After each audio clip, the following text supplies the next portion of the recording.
माझे वडील पंढरपूरला गेले होते, तर मग मी आज माझे वडील माझ्या घरी आले, माझं नशीब थोर आज. तर मी आज पाचपूजन केले माझ्या वडिलांची. आणि आज म्हणजे खूप असं चांगलं वाटू लागलं की आज माझे दादा माझ्या घरी आले म्हणून पंढरपूरहून. 5 दिवस झाले त्यांना रामनवमीसाठी गेले होते आणि 5 दिवस झाले. 5 दिवस झालं दररोज दर्शन झाले पांडुरंगाचे. आजच कालच नाही झालं नाही तर रोज दर्शन केलं बारी लावून दररोज दर्शन करत होते. आणि त्यांची आता षष्टीची वारी झाली, पैठणला गेले होते. आणि पैठणला गेले मग अगोदर प्रगट दिनासाठी शेगावला गेले होते.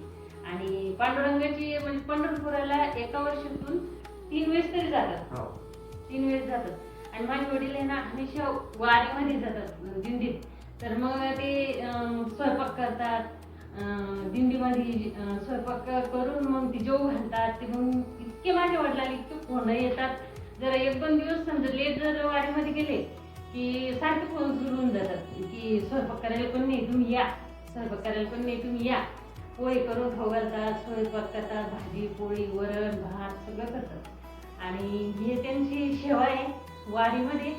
आणि ही सेवा त्यांची जन्मोजन्मी राहावं आणि त्यांच्या पाठीमागे आमचं पण राहावं आणि त्यांचा आशीर्वाद आमच्या सोबत आहे.